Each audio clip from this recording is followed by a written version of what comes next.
Hi friends, இது உங்கள் வேலைவன் academy. இன்னைக்கு நம்ம டே 2 சீரீஸில் இருக்கோம்.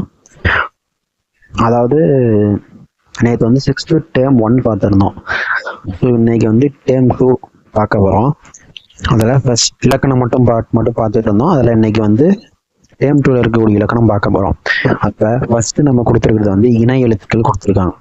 இணை எழுத்துக்கள் அப்படிங்கிறது என்னன்னா, ஒலிக்கும் முயற்சி பிறக்கும் இடம் ஆகியவற்றுள் ஒற்றுமை கொண்ட நட்பு கொண்ட எழுத்துக்களுக்கு இணை எழுத்து என்று பெயர். அதாவது ஒரு ஒலிக்கும் முயற்சி பிறக்கும் இடம் ஆகியவற்றில் ஒற்றுமையுள்ள நட்பு கொண்ட எழுத்துக்களுக்கு இணை எழுத்து என்று பெயர். ஓகேவா? இப்ப உயிரெழுத்துக்கான இணை எழுத்துக்கள் பார்த்தோம்னா, குறிலுக்கு நெடிலும் நெடிலுக்கு குறியிலும் வரும். குறிலுக்கு நெடிலும் நெடிலுக்கு குறியிலும் வரும்.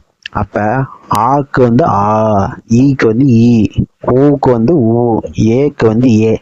ஸோ இப்போ இருக்கிற எழுத்து எல்லாம் வந்துருச்சு, மீதி எந்த எழுத்து இல்லை அப்படிங்கும் போது ஐக்கும் அவுக்கும் எதுவும் இல்லை அப்படிங்கும் போது இப்போ பாருங்க, அதாவது சந்தியாகாரம்னு ஒரு பேர் இருக்கு. அதாவது நேரடி இணை எழுத்து இல்லாமல் இருப்பதை வைத்தே வந்தால், இல்லாமல் இருக்கிறதுக்கு இருக்கிற எழுத்து வைத்தே வந்தா, அதான் கீழே எழுதிடும் பாருங்க. தொழில் எழுத்து இல்லாத ஐக்கு ஈயும் அவ்வுக்கு ஊவும் இணை எழுத்தாக வருவதற்கு சந்தியகரம் என்று பெயர். சரிங்களா? குறில் எழுத்து இல்லாத ஐக்கு ஈயும் அவ்வுக்கு ஊவும் இணை எழுத்தாக வருவதற்கு சந்தியகரம் என்று பெயர் அப்படின்னு சொல்லுவோம். ஓகேவா? இப்ப ஓகே, மெய் எழுத்துக்கள்ல இணை எழுத்துக்கள் அப்படின்னு பார்த்தோம் அப்படின்னா, மெய் எழுத்துக்களில் இணை எழுத்துக்கள் தோன்றுவதற்கு முதலில் வரும் எழுத்து மெய்யெழுத்தாகவும் இரண்டாவதாக உள்ள எழுத்து உயிர்மெய் எழுத்தாகவும் இருக்க வேண்டும். அதாவது மெய் எழுத்து இணை எழுத்து வர்றதுக்கு முதல்ல வர எழுத்து மெய் எழுத்தா இருக்கணும், சரியா? ரெண்டாவதா வர எழுத்து உயிர்மெய் எழுத்தா இருக்கணும் அப்படின்னு சொல்லி ஒரு கண்டிஷன் வைக்கிறாங்க. ஸோ அப்ப பார்த்தோம் அப்படின்னா, மெல்லினத்திற்கு வல்லினம் இணை எழுத்தாக அமையும். மெல்லினம்ங்கிறது நனன நமன அப்படிங்கிறது தான் மெல்லினம். நனன நமன அப்படிங்கிறது மெல்லினம். அந்த மெல்லினத்துக்கு இணை எழுத்தா வல்லினம் அமையும். அப்ப இங்க பாருங்க, நனன நமன அப்படிங்கிறது கசட தபர. அப்படி பார்த்தோம்னா சிங்கம் தங்கை, மஞ்சள் இஞ்சி, மண்டபம் கண்டேன், பந்தல் சந்தனம், கம்பன் அம்பு, மன்றம் தென்றல். ஸோ இப்போ இது ஒரு வார்த்தை, அதாவது பார்த்தீங்க அப்படின்னா அந்த வரிசையில் இருக்கிற எல்லா எழுத்துமே வரலாம். அதனால புரிஞ்சுக்கோங்க. நீங்க கசர தபர வல்லின எழுத்துக்கள் மெல்லின எழுத்துக்கள் தான் சொன்னீங்க அப்படிங்கிற பட்சத்தில் அப்படி கிடையாது. கானா கா வரிசையில் இருக்கக்கூடிய எல்லா எழுத்துக்களும் வரலாம் அப்படிங்கிறது குறிப்பிடத்தக்கது. ஸோ அடுத்தது, சில நேரங்களில் வல்லினம் மெல்லினம் இடையினம் தனக்குத்தானே இணை எழுத்துக்களாக அமையும். அதாவது மெல்லினத்துக்கு வல்லினம் வந்து இணை எழுத்துக்கள் அமையும். ஒரு சில இடத்துல மட்டும் என்ன ஆகும் அப்படின்னா, வல்லினம் மெல்லினம் இடையினம் மூணுமே தனக்குத்தானாவே இணை எழுத்தா அமைஞ்சுக்கும். ஃபார் எக்ஸாம்பிள் பாருங்க, எடுத்துக்காட்டு அறச்சொல்லூர் அப்படிங்கிறது இச்சு சா, மன்னன் நா, நொய்யல் நொய் யா. அப்ப இப்படி வந்துருச்சு. இதுக்கு பேர் வந்து மெய்மயக்கம் அப்படின்னு சொல்லுவாங்க. சரிங்களா? இதுக்கு பேரு மெய்மயக்கம். அதாவது இந்த மெய்மயக்கம்ங்கிறத நாம 11th இலக்கணம் பார்க்கும் போது தனியாவே பார்ப்போம், அப்ப பேசிப்போம். ஓகேங்களா? இப்ப ஆயுத எழுத்துகளில் இணை எழுத்து இல்லை. ஆயுத எழுத்துக்கு இணை எழுத்து இல்லை அப்படின்னு சொல்லுவோம். ஓகே, அதாவது என்ன பார்த்தோம்? இணை எழுத்துகள் பார்த்தோம். அதாவது ஒலிக்கும் முயற்சி ஆகியவற்றில் ஒற்றுமை உள்ள நட்பு கொண்ட எழுத்துக்கு இணை எழுத்து அப்படின்னு பெயரு. உயிர் எழுத்துக்கள்ல இணை எழுத்துக்கள் எப்படி வரும்னா, குறிலுக்கு நெடிலும் நெடிலுக்கு குறியிலும் வரும். அதாவது ஐயுக்கும் அவுக்கும் இணை எழுத்து இணை இல்லாம மறுபடியும் வந்த எழுத்தே மறுபடியும் வரத்துக்கு பேர் வந்து சந்தியகரம் சொல்லுவோம். அதாவது நேரடி இணை எழுத்து இல்லாமல் இருப்பதை வைத்தே வந்தால் அதுக்கு பேரு சந்தியகரம்னு பேரு. மெய் எழுத்துக்கள் இணை எழுத்து பார்த்தோம்னா அதாவது வரத்துக்கு என்ன கண்டிஷன் அப்படின்னா, முதல்ல வந்து மெய் எழுத்து வரணும், ரெண்டாவது எழுத்து வந்து உயிர்மெய் எழுத்தா இருக்கணும். அப்ப மெல்லினத்துக்கு வந்து வல்லினம் தான் வந்து இணை எழுத்தா வரும். நமக்கு வந்து இணை எழுத்து வந்து கசட தபர அப்படிங்கிறது. சில நேரங்கள்ல வல்லினம் மெல்லினம் இடையினம் எல்லாமே வந்து தனக்குத்தானே இணை எழுத்துக்கள் அமையும். அதுக்கு பேர் வந்து மெய்மயக்கம் அப்படிங்கிறது சொல்லுவோம். ஓகே, ஆயுத எழுத்துக்கு இணை எழுத்து இருக்கான்னு கேட்டா ஆயுத எழுத்துக்கு இணை எழுத்து இல்லை அப்படிங்கிறது பொருள். ஸோ கலைச்சொல்.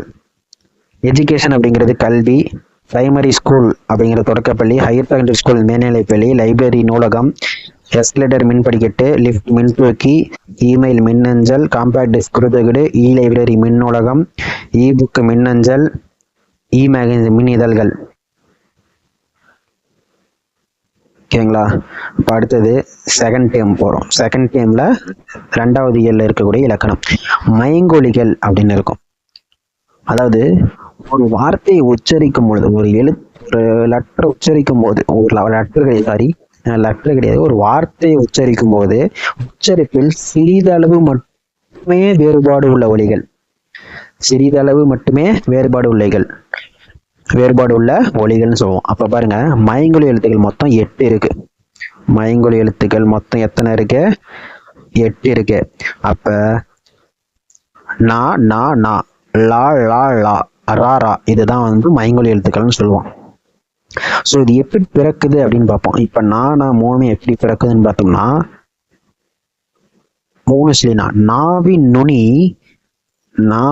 நுனி மேல்வாய் அன்னத்தின் நடுப்பகுதியை தொடுவதால் இந்த நகரம் தோன்றுகிறது. ஓகேவா? இந்த நகரம் தோன்றுது. அடுத்தது நா அப்படிங்கிறது அந்த ரெண்டு சுழி நா வந்து பாத்தீங்கன்னா, நாவின் நுனி மேல்வாய் அன்னத்தின் முள் பகுதியை தொடுவதால் இந்த நகரம் பிறக்குது.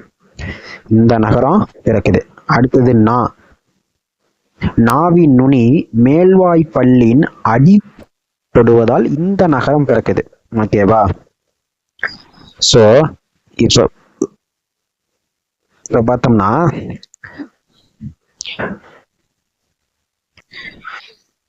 ஸோ இந்த இட்டு இன்னும் இருக்கு இல்லையா, இதை வந்து நம்ம தன்னகரம்னு சொல்றோம். தன்னகரம்.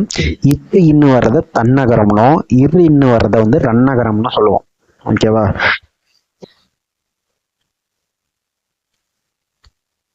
அப்ப சொற்களில் நானா, அதாவது 3 சுழி நாவும் 2 சுழி நாவும் எப்படி இடம்பெறுது அப்படின்னு பார்க்கணும்.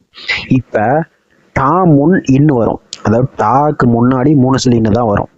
அதாவது கண்டம், வண்டி, நண்டு அப்படிங்கிற மாதிரி வருது பாத்தீங்களா? அடுத்தது ராக்கு முன்னாடி 2 சுழி இன்னு வரும். ராக்கு முன்னாடி 2 சுழி இன்னு வருது.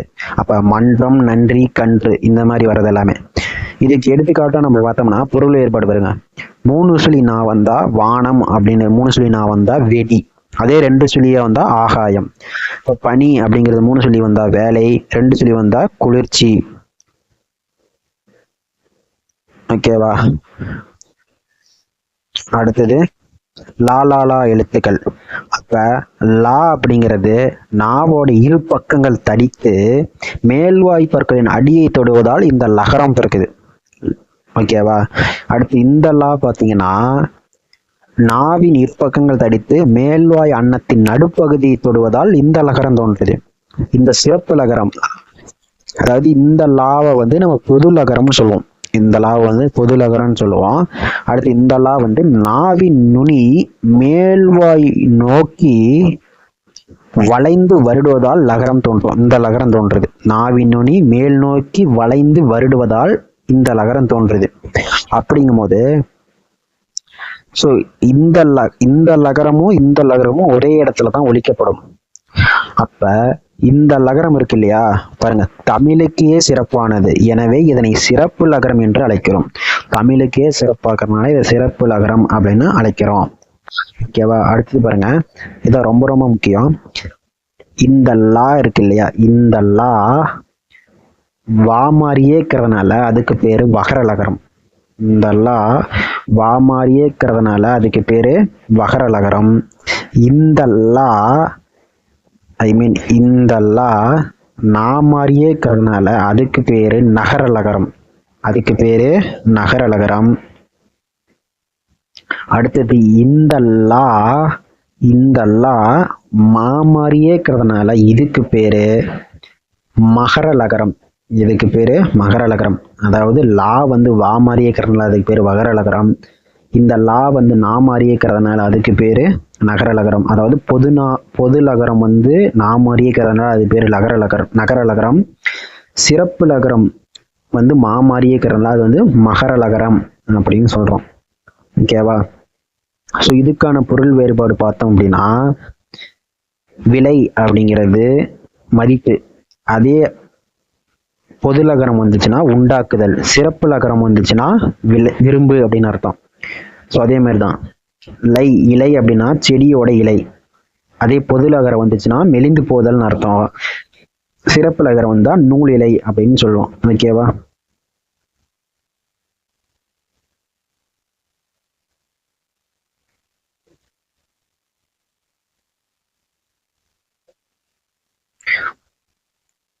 இப்ப அடுத்து ராரா எழுத்துக்கள். அதாவது இந்த ராங்கிறது நாவின் நுனி மேல் அன்னத்தின் முதல் பகுதியை தொட்டு வருவதால் ரகரம் தோன்றுகிறது. இடையின எழுத்து என்பதால் இடையின ரகரம். இது வந்து இடையின எழுத்து அப்படிங்கிறதுனால இடையின ரகரம்னு சொல்லுவோம். அடுத்து இந்த ரா பார்த்தீங்கன்னா நாவின் நுனி மேல் அன்னத்தின் மைய பகுதியை உரசுவதால் இந்த ரகரம் தோன்றுகிறது. இஃது வல்லின எழுத்து என்பதால் வல்லின ரகரம். அது வந்து இடையின எழுத்து அப்படிங்கிறனால இடையின ரகரம். இந்த ரா வந்து வல்லின எழுத்து அப்படிங்கிறனால வல்லின ரகரம் அப்படின்னு சொல்லலாம். அடுத்தது பொருள் வேறுபாடு. ஏரி அப்படிங்கிறது நீர்நிலை. இந்த ஏரினா மேலே ஏரி.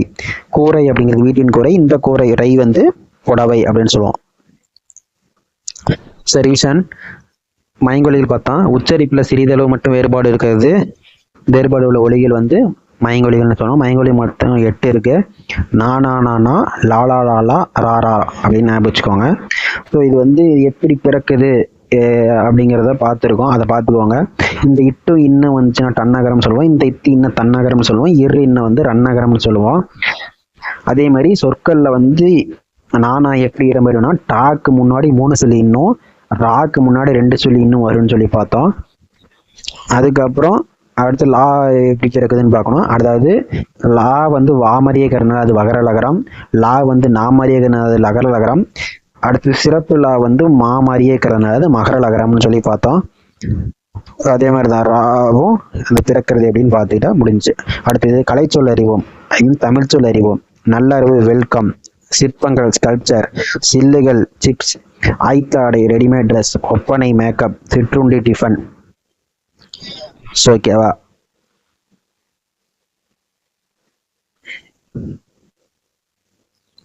ஓகேவா? அடுத்தது சுட்டெழுத்துக்கள். ஏதாவது ஒன்றை சுட்டிக்காட்ட உதவும் எழுத்துக்கள் சுட்டெழுத்துக்கள். ஏதாவது ஒன்று சுட்டிக்காட்டுறதுக்கு உதவுற எழுத்து வந்து சுட்டெழுத்துக்கள் அப்படின்னு சொல்லுவோம்.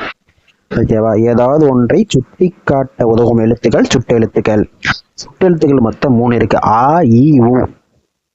ஸோ ஆ எங்க பயன்படுத்துவோம்? தொலைவில் உள்ளவற்றை சுட்டுறது, அதாவது அவன் அங்கு அப்படிங்கிறது. ஈ எங்க பண்ணுவோம்? அருகில் உள்ளவற்றை. ஈ வந்து அருகில் உள்ளவற்றை அப்படிங்கும் போது, அதாவது அதை வந்து ஆவை வந்து சேய்மை சுட்டு அப்படின்னு சொல்லுவோம். தொலைவில் உள்ளவற்றை சுட்டுவது சேய்மை சுட்டு அப்படின்னு சொல்லுவோம். ஈ வந்து அருகில் உள்ளதை சுட்டுறது. இதுக்கு வேறு பேர் பார்த்தீங்கன்னா அண்மை சுட்டுன்னு சொல்லுவோம். அதாவது இவன் இங்கு அப்படிங்கிறது. ஸோ அடுத்து யூ அப்படிங்கிறது அருகில் உள்ளவற்றிற்கும் தொலைவில் உள்ளவற்றிற்கும் இடையில் உள்ளதை சுட்டுவது. அருகில் உள்ளவற்றிற்கும் தொலைவில் உள்ளவற்றை இடையில் சுட்டுவது உவன் அப்படின்னு சொல்லுவாங்க. தற்போது ஊ சுட்டாக பயன்பாட்டில் இல்லை. இப்ப வந்து ஊ வந்து சுட்டா பயன்பாட்டுல கிடையாது. இருப்பினும் 3 பொருள்கள் உள்ளது. அந்த ஊவுக்கு வந்து 3 பொருட்கள் உள்ளது. அதாவது உதுக்கான் அப்படிங்கிறது சற்று தொலைவில் பார்ன்னு அர்த்தம். உதுக்கான் அப்படிங்கிறது சற்று தொலைவில் பார்ன்னு அர்த்தம். உட்பக்கம் அப்படிங்கிறது முதுகு பக்கம்னு அர்த்தம். உட்பக்கம்னா நம்ம சொல்லுவோம் உட்பக்கம் வலிக்குது அப்படிங்கிறது முதுகு பக்கம் வலிக்குது அப்படிங்கிற மாதிரி வரும். ஸோ உம்பார் அப்படின்னா மேலே, உம்பார் அப்படின்னா மேலே. ஸோ சுட்டி எழுத்து மொத்தமா 2 வகைப்படுது. அதாவது அகச்சுட்டு பொற்சுட்டு அப்படின்னு சொல்லிட்டு 2 வகைப்படும். அதுல அகச்சுட்டு பார்த்தோம்னா அகத்தே இருந்து சுட்டு பொருளை தருவது. சுட்டு எழுத்தை நீக்கினால் பொருள் தராது. அது என்ன அகத்தே? அது என்ன அகத்தே அப்படின்னா ஒண்ணுமே இல்ல. அகத்தேங்கிறது இந்த இடத்துல அருகில் அப்படிங்கறதான் அகத்தேன்னு கொடுத்துருப்பாங்க. இவன், இது, அவன், அது, அந்த மாதிரி எக்ஸாம்பிள் கொடுத்துருக்காங்க இல்லையா. அகத்தே இருந்து சுட்டு பொருளை தருவது. அதே மாதிரி இந்த இடத்துல இவன் அப்படின்னு கொடுத்துருக்கீங்க, அவன் கொடுத்துருக்கோம், இதுன்னு கொடுத்துரு, அதுன்னு கொடுத்துருக்கு அப்படின்னா சுட்டெழுத்தை நீக்கினால் பொருள் தராது. இப்ப பாருங்க, ஈயை டெலிட் பண்ணுங்க, வன் பொருள் இல்லை, ஆவை நீக்கினா பொருள் இல்லை. அதே மாதிரி இதுல ஈ நீக்கினா பொருள் இல்லை, இது ஆவை நீக்கினா பொருள் இல்லை. அப்ப அகத்தே இருந்து சுட்டு பொருளை தருவது, சுட்டெழுத்தை நீக்கினால் பொருள் தராதது அகச்சுட்டு அப்படின்னு சொல்லுவோம்.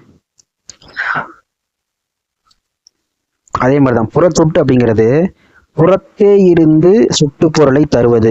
அதாவது இங்க அகச்சுட்டுக்கும் நம்ம சொன்ன அந்த சுட்டு எழுத்துக்களை வச்சு சொல்லும் போது அதுலயும் கொஞ்சம் கன்ஃபியூஸ் ஆகிற மாதிரி இருக்கும். பட் ஆனா என்ன விஷயம்னா அது வந்து தொலைவில் சொல்லி அவன், அங்கு அப்படின்னு சொல்லுவான். அதுவே அருகில் இருக்கிறது வந்து இவன், இங்குன்னு சொல்லுவோம். பட் ஆனா இங்க அதாவது அகச்சுட்டுன்னு வரும்போது அகத்தே இருந்து பொருளை தரும். ஆனா ரெண்டாவது கண்டிஷன் அப்ளை பண்ணுவோம், சுட்டு எழுத்தை நீக்கினால் பொருள் தராது அப்படிங்கும் போது இவன் பொருள் தரல, அப்ப அவனும் பொருள் தரல, இதுவும் பொருள் தரல, அதுவும் பொருள் தரல. ஓகேவா. அருகில் இருந்து பொருளை சுட்டு பொருளை தருவது இவன், அவன், அவன் சொல்ல அவன், அவ்வளவுதான். நார்மலா முடிச்சாச்சு, குறியில் தானே, அப்ப நார்மலா முடிச்சாச்சு. அடுத்தது புறச்சுட்டு. புறத்தே இருந்து சுட்டு பொருளை தருவது புறச்சுட்டு அப்படிங்கிறது புறத்தே இருந்து சுட்டு பொருளை தருவது, சுட்டெழுத்தை நீக்கினாலும் பொருள் தரும். புறத்தே இருந்து சுட்டு பொருளை தருவது, சுட்டெழுத்தை நீக்கினாலும் பொருள் தரும். எடுத்துக்காட்டு பாருங்க, அந்நிலம், இம்மலை. அதாவது அடுத்தது இங்க பாருங்க, சுட்டு தீவி பாருங்களேன், ஆ ஈ என்னும் சுட்டுகள் பிரிந்து சுட்டு பொருளை தருவது. அதாவது அம்மரம், அந்நிலம், அதை வந்து எப்படி சொல்றேன்னா பிரிச்சுட்டு போய் அந்த நிலம், அந்த வீடு, இந்த வீடு அப்படின்னு சொல்றேன். ஓகேவா. அப்படிங்கும் போது அப்படி ஒரு இதை பிரிந்து சுட்டு பெயர் இன்னொரு பெயரோட சேர்ந்து, அதாவது அந்த, இந்த, அந்த வீடு, இந்த வீடு, அது வந்துச்சுன்னா அது சுட்டு திரிப்பு. ஸோ அந்நிலம், இவ்வீடு, இம்மலை, இந்த மாதிரி வந்தா அது வந்து புறச்சொட்டு அப்படின்னு சொல்லுவோம். அப்ப இதுல இருக்கிற திணைக்கு பாருங்க, அந்நிலம், நிலம், ஆனைக்குனா நிலம், ஈனைக்கிட்டா மலை, இம்மலை, ஒரு மீனிங்கோட தான் இருக்கு. ஸோ அடுத்து இதுதான் வந்து சுட்டு எழுத்துக்கள். சுட்டு எழுத்துக்கள் என்ன, ஒன்றை சுட்டி காட்ட உதவும் எழுத்துக்கள் சுட்டு எழுத்துக்கள்னு பார்த்தோம்.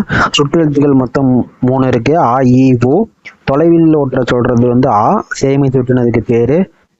அருகில் உள்ளவற்றை சொல்றதுக்கு வந்து ஈ, அதுக்கு பேரு அண்மை சுட்டு. ஊ அப்படிங்கிறது அருகில் உள்ளவற்றிற்கும் தொலைவில் இருக்கிறதுக்கும் இடையில உள்ள சுட்டுறது. ஊ வந்து தற்போது வந்து பயன்பாட்டுல வந்து இல்லைன்னு பார்த்தோம். அதே மாதிரி ஊக்கு 3 பொருள் இருக்குன்னு பார்த்தோம். உதுக்கான் அப்படின்னா சற்று தொலைவில் பார், உட்பக்கம் அப்படிங்கிறது முதுகு பக்கம், உம்பார் அப்படிங்கிறது மேலே. சுட்டு எழுத்து வந்து 2 வகைப்படுது, அகச்சுட்டு புறச்சுட்டுன்னு சொல்லிட்டு. அகத்தே இருந்து சுட்டு பொருளை தந்து சுட்டு எழுத்தை நீக்கினா பொருள் தராதது வந்து அகச்சுட்டணும். புறத்தே இருந்து சுட்டு பொருளை தந்து சுட்டு எழுத்தை நீக்கினால் பொருள் தரும் அப்படிங்கிறத புறச்சுட்டணும். அப்ப சுட்டு திரிவு வந்து ஆயி அப்படிங்கிற ஆயி என்னும் சுட்டுகள் வந்து திரிந்து சுட்டு பொருளை தருவது வந்து சுட்டு திரிவு அப்படின்னு சொல்லி பார்த்தோம். ஸோ அடுத்தது வினா எழுத்துக்கள். வினா எழுத்துக்கள் அதே மாதிரி வினா பொருளை தரும் எழுத்துக்களுக்கு வினா எழுத்துக்கள் என்று பெயர். வினா பொருளை தரும் எழுத்துக்களுக்கு வினா எழுத்துக்கள் என்று பெயர். இப்போ வினா எழுத்து மொத்தம் எத்தனை இருக்குன்னா 5 இருக்கு. ஏ, யா, ஆ, ஓ, ஏ. ஓகேவா. மொத்தம் வினா எழுத்துக்கள் வந்து 3 இடத்துல வரும். அதாவது மொழிக்கு முதலில் வருபவை. மொழிக்கு முதல்ல எது வரும்னா ஏவும் யாவும் வரும். இறுதியில வந்து ஆவும் ஓவும் வரும். அதே மாதிரி அதுல வர ஆ அப்படிங்கிறது செய்தியை வினாவாக்கிய எழுத்து. செய்தியை வினாவாக்கிய எழுத்து. இது சொற்களில் ஏராளமான கேள்வி கேட்க உதவும். எது ஆங்கிற எழுத்து சொற்கள்ல ஏராளமான கேள்வி கேட்கறதுக்கு உதவும். மொழிக்கு முதலிலும் வரும் எழுத்துக்கள் ஏ அப்படிங்கிறது மொழிக்கு முதலிலும் வரும், கடைசியிலே வரும். அதாவது வினா எழுத்துக்கள் மொத்தம் 5 இருக்கு. ஏ, யா, ஆ, ஓ, ஏ அப்படிங்கிறது 5 எழுத்துமே வரும். மொழிக்கு முதல்ல வந்து ஏவும் யாவும் வரும். மொழிக்கு இறுதியில வந்து ஆ, ஓ வரும். அந்த ஆங்கிற எழுத்து பார்த்தீங்கன்னா செய்தியை வினாவாக்கிய எழுத்து. சொற்கள்ல ஏராளமான கேள்வி கேட்கறதுக்கு உதவும். மொழிக்கு முதலில் இறுதியிலும் வர எழுத்து பார்த்தோம்னா ஏ அப்படிங்கிறது. இப்ப வினாவும் 2 வகைப்படுது. வினா எழுத்துக்கள் மொத்தம் 2 வகைப்படும். அகவினா, புறவினான்னு சொல்லிட்டு. அதாவது சொல்லின் அகத்தே நின்று பொருளை தருவது, உள்ளே சொல்லின் உள்ளே நின்று பொருளை தருவது, அகத்தே அப்படின்னா அருகில் நின்று பொருளை தருவது, வினா பொருளை தருவது அப்படின்னு சொல்லுவோம். அப்ப வினா எழுத்தை நீக்கினால் பொருள் தராது. அப்ப எது, யார், ஏன் அப்படின்னு கொடுத்துருக்காங்க. அப்ப எது அப்படிங்கிறது ஏவை நீக்கிட்டா பொருள் தருதா? தரல. யார் அப்படிங்கிறது பொருள் தரல. யாவை நீக்கிற ஏன் அப்படின்னு பொருள் தரல. ஸோ அதே மாதிரி தான் சொல்லின் அகத்தே இருந்து வினா பொருளை தருவது ஆகவினா, வினா எழுத்தை நீக்கினால் பொருள் தராது. புறவினா எப்படி இருக்கும்? சொல்லின் புறத்தே நின்று பொருளை தருவது, வினா எழுத்தை நீக்கினாலும் பொருள் தரும். அவனா, வருவானோ, நீதானா. இப்ப அவனா அப்படிங்கிறது வினா எழுத்து என்னது? ஆ. அப்ப இன்னு கூட்டலா அவன் வந்துச்சா? நம்ம இன்னு கூட்டலா தான் வந்து நான் எழுதியிருக்கோம். ஓகேவா? அப்ப அவன் அப்படிங்கிறது ஒரு பொருளோட தான் இருக்கு. ஸோ இது வந்து புறவினா. ஒரு டெம்பிஷன் பண்ணிடலாம். வினா எழுத்துக்கள் பார்த்துருந்தோம். வினா எழுத்துக்கள் அதாவது வினா பொருளை தரும் எழுத்துக்கள் வினா எழுத்துக்கள்னு சொன்னோம். வினா எழுத்து மொத்தம் 5 இருக்கு. ஏ, யா, ஆ, ஓ, ஏ அப்படிங்கிறது 5 எழுத்து இருக்கு. மொழியோட முதல்ல வர்றது ஏவும் யாவும் வரும். இறுதியில வந்து ஆ, ஓ வரும். ஆ வந்து செய்தி வினாவாக்கி எழுத்து. அதே மாதிரி நிறைய கேள்விகளை கேட்கறதுக்கு உதவுற எழுத்து வந்து ஆ தான். மொழிக்கு முதலிலும் இறுதியிலும் வர்றது பார்த்தீங்கன்னா ஏ வரும். வினா எழுத்துக்கள் மொத்தம் 2 வகைப்படும். அகவினா, புறவினான்னு சொல்லிட்டு. சொல்லோட அகத்தே இருந்து வினா பொருளை தருவது, அதே மாதிரி வினா எழுத்தை நீக்கினாலும் பொருள் தராதது வந்து அகவினா. புறவினாங்கிறது சொல்லின் புறத்தே வினா பொருளை தருவது, நின்று வினா பொருளை தருவது, வினா எழுத்தை நீக்கினாலும் பொருள் தரும். அடுத்து கலைச்சொல். பண்டம் அப்படிங்கிறது கமடிட்டி, பயணப்படைகள் ஃபெரிஸ், பாரம்பரியம் ஹெரிட்டேஜ், நுகர்வோர் கன்சியூமர், வாயேஜ் கடற்பயணம், என்டர்பிரனர் தொழில் முனைவோர், அடல்ட்ரேஷன் கலப்படம், வணிகர் மெர்ச்சன்ட். ஓகேவா?